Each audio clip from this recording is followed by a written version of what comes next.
Bueno, estoy a su disposición para las preguntas que quieran hacerme. Buenas noches, doctor Buenas noches. Grondona.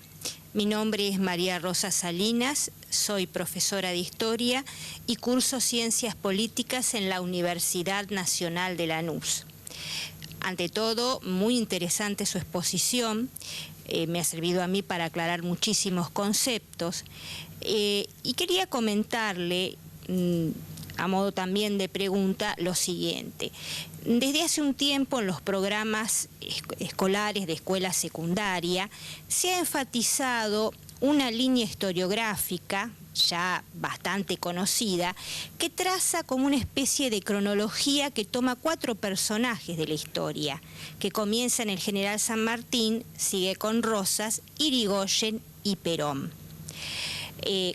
Con respecto a lo que usted dijo de la diferencia que hay con Bolívar, yo creo, y por eso le comparto a usted y me gustaría también conocer su opinión, que esta línea enseñada a los chicos dificulta el hecho de la verdadera comprensión del proceso histórico y también nos dificulta mucho a los profesores el tema de explicarle a los chicos lo que es vivir verdaderamente en un sistema republicano, sobre todo cuando hacemos una línea entre 4 personajes históricos argentinos totalmente diferentes, ¿no? Que parece responder más a un esquema ideológico, podríamos decir, de una cierta escuela, como es el revisionismo, o incluso desde el punto de vista de determinados partidos políticos. Bueno, mire, hubo un contacto, evidentemente, entre Rosas entre San Martín y Rosas, porque son de la misma época, ¿no? Y San Martín en eso, hasta en su testamento, le deja su sable a Rosas. Ahora, se lo deja por una razón muy simple, porque un hombre que estaba totalmente comprometido con la independencia de América y de la Argentina, no podía aceptar la intromisión de las flotas francesa e inglesa y brasileña también en el Río de la Plata. Entonces, como Rosas entra en conflicto con esas flotas, él lo premia, digamos, lo premia con ese reconocimiento.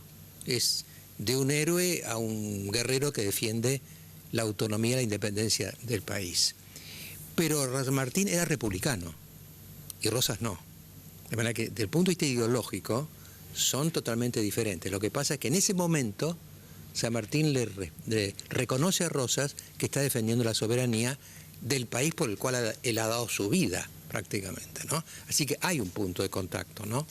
Después lo de Irigoyen y Perón es un poco ya como una fantasía, ¿no? Porque a mí me parece que esas historiografías que juntan gente de diferente época, obligándolas a pensar lo mismo, son absurdas.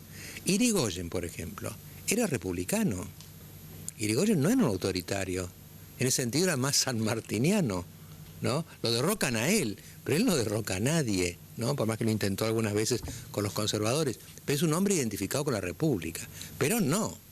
Entonces, unir a Perón con Irigoyen, evidentemente hay una trama ideológica que yo creo que un historiador no puede hacer. El historiador tiene que respetar las cosas como pasaron. No puede meter, porque si no, si uno mete su ideología en la historia, condiciona a todos los chicos con una visión de la historia.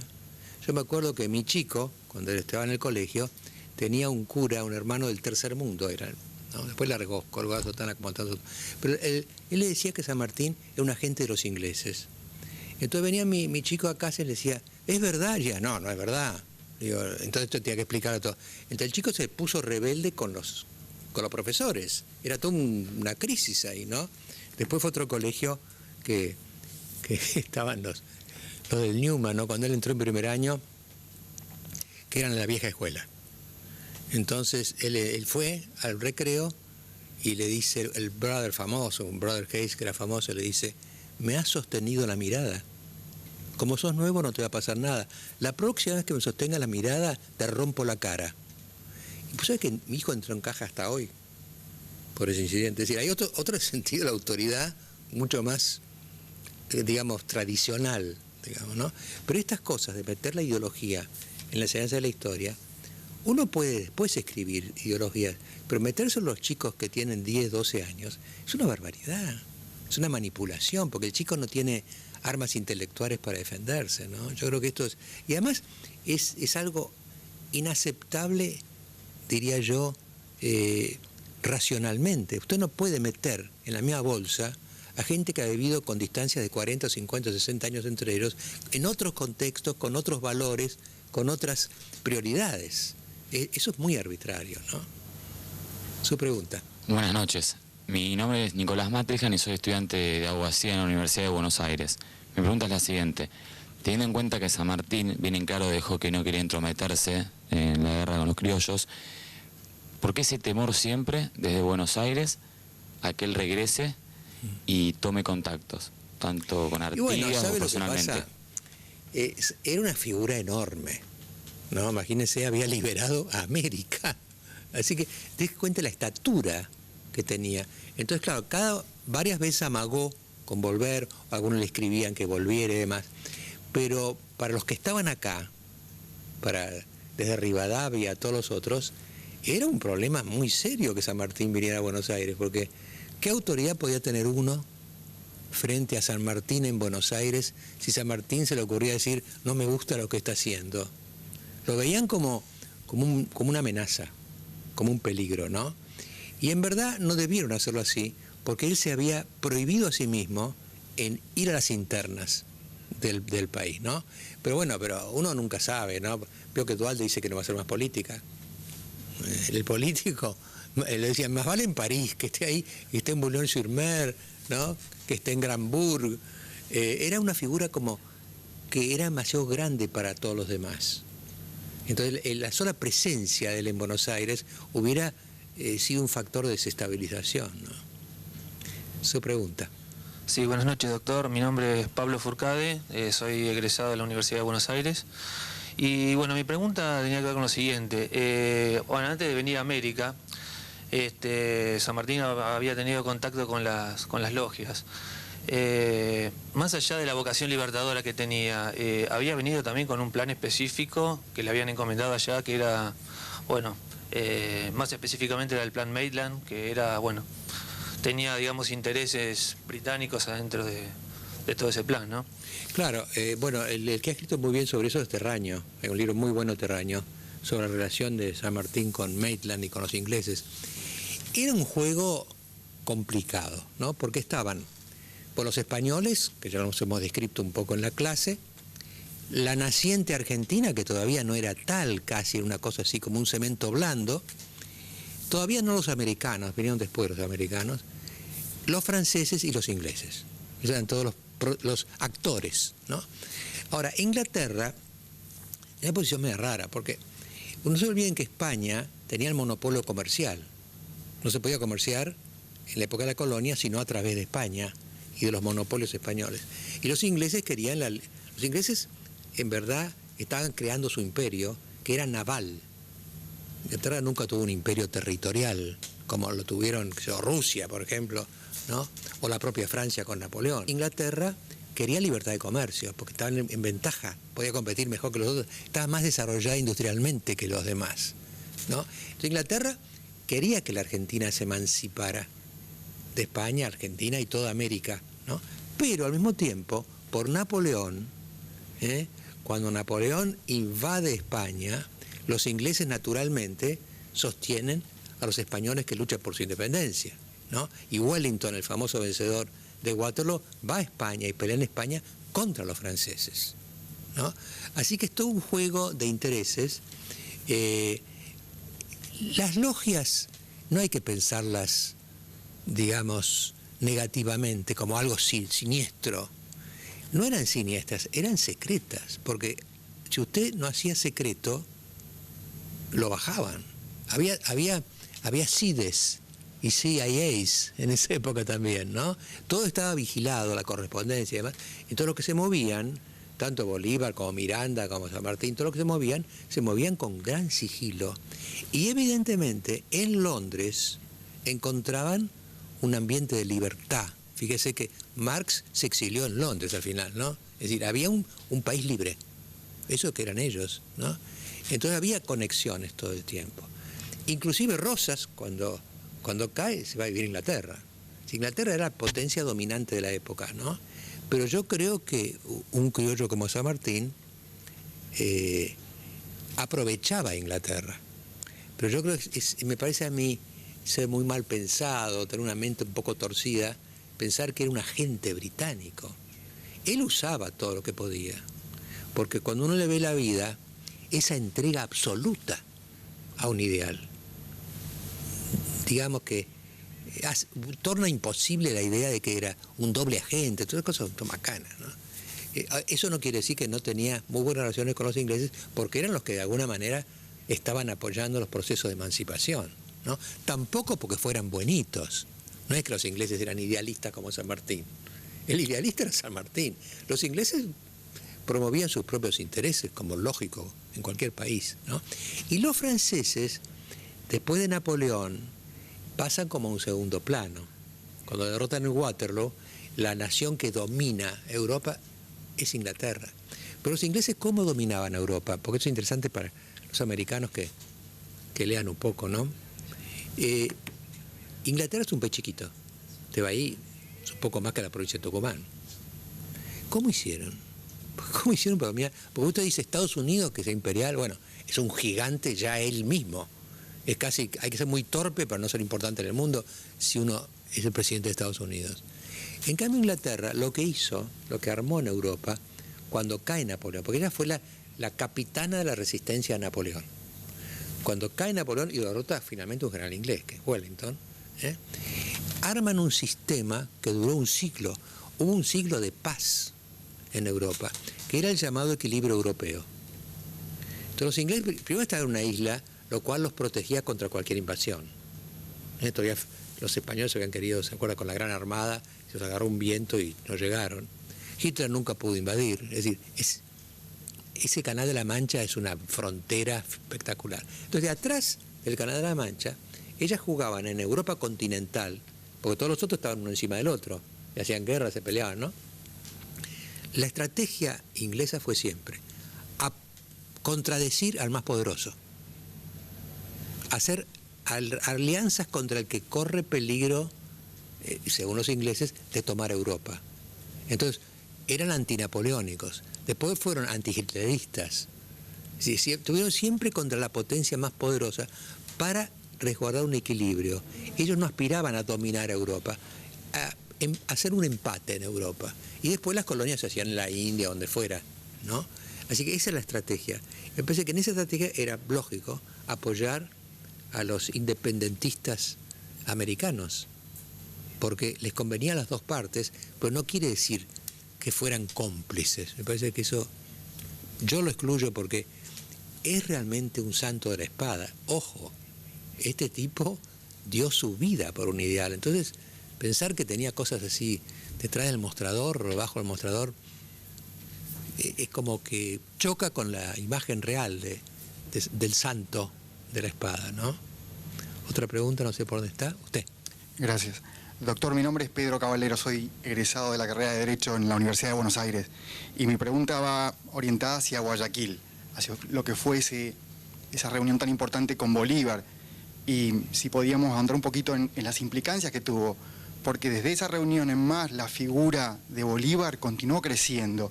Y es como un primus inter pares entre quienes han protagonizado la independencia latinoamericana. En todos los países que recorren la región, ve ese reconocimiento y esa jerarquía.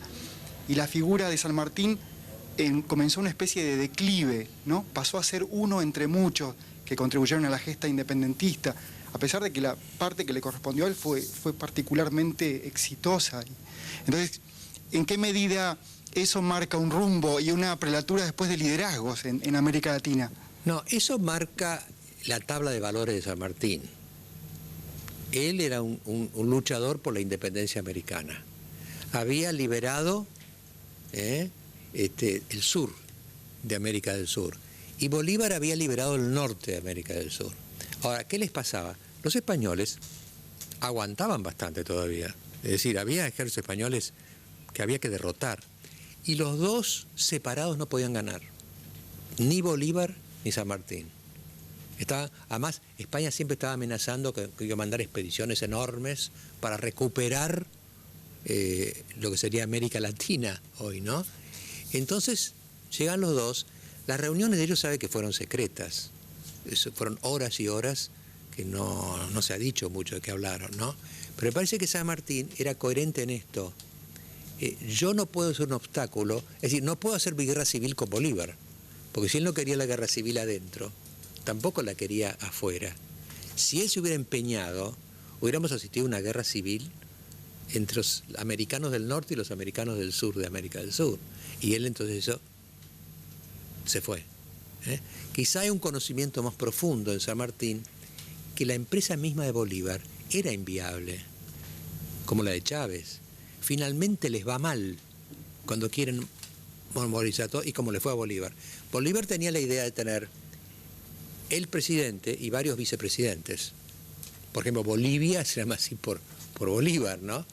La idea de una especie de emperador criollo, que finalmente apareció Colombia, apareció Venezuela, Ecuador, esos países también se independizaron, ¿no? Entonces, en un primer momento, con una visión de corto plazo, Bolívar ganó. Pero es que en verdad, San Martín nunca peleó contra él. San Martín, cuando vio que había dos conducciones, que ninguna de las dos podía ganarle a los españoles, y su meta casi obsesiva era sacar a España de América, estuvo claro lo que tenía que hacer, ¿no? ¿Cuál iba a ser la alternativa? Lo ve a Bolívar, que viene con toda la furia, Entonces, ¿qué va a hacer? Entonces, el ejército de los Andes oponiéndose al ejército de Bolívar. Entonces, eso acababa con todo, porque los españoles se hacían la fiesta, ¿no? Entonces se va. Entonces, claro, de alguna manera, como dice usted muy bien, declina su figura con motivo de esa decisión. En el corto plazo, en la historia, lo que finalmente gana es la idea republicana de armar constituciones y de organizar seriamente a estos países. Y lo de Bolívar queda como un vendaval, porque es un personaje maravilloso Bolívar, pero de alguna manera muy individualista y casi miope. Era un continente, además pensé en las comunicaciones en esa época, ¿no? Entonces, él estaba condenado al fracaso a mediano plazo, digamos, ¿no? Y San Martín estaba condenado a un aparente fracaso en el corto plazo. Por eso digo que hay un espíritu sanmartiniano y hay un espíritu bolivariano. Todavía hoy en América, todavía hay quienes dicen, hagamos instituciones, hagamos la república, como es el caso hoy en día de lo de Uruguay, de Chile, de una cantidad de países en América Latina, y hay los que dicen, yo soy el supremo, que es la tradición bolivariana, y que Chávez en ese sentido es muy fiel a esa tradición, ¿no? Pero está arando en el mar también. ¿Qué viene después de Chávez? En cambio, ¿qué viene después del Uruguay de Tabaré, del Chile de Lagos? Ahí viene una república y algo permanente, ¿no? Bueno, creo que estamos, ¿no? Bueno, se acabó la cuerda. Vamos a un pequeño corte y después le digo cómo va a ser la próxima clase.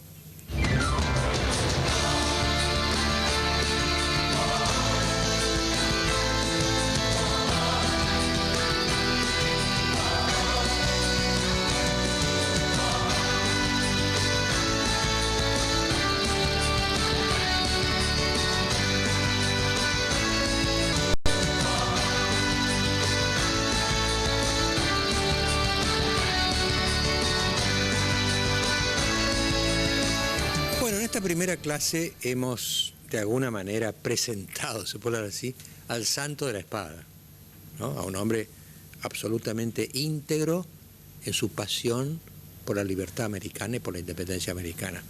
Pero el mismo título de Ricardo Rojas es el santo de la espada, es decir, no es el santo del rosario, de la espada, ¿no? Yo estaba pensando cuando preparaba esta clase, es como si uno hablara de Santa Juana de Arco. Juana de Arco, una santa, pero con la espada, y bajó unos cuantos. Entonces, el otro aspecto de San Martín, la otra dimensión, que es lo que Fernández Díaz ha descrito en forma admirable, y que va a ser el objeto de la próxima clase, es el guerrero. No era simplemente un idealista que escribía poesías, era un guerrero, y un guerrero terrible, pero terrible, ¿no? De manera que la próxima clase va a ser sobre eso, sobre el guerrero, ¿no? Sobre San Martín, el guerrero, y un poco sobre esos personajes de esa época donde la ética del guerrero era la predominaba. Lo que hacía un hombre era que fuera guerrero. Hoy no es así, pero era así, ¿no? De manera que vamos a dedicarnos en la próxima clase a destacar ese otro aspecto de San Martín, del santo de la espada. Así que los espero hasta la próxima semana. Muchas gracias.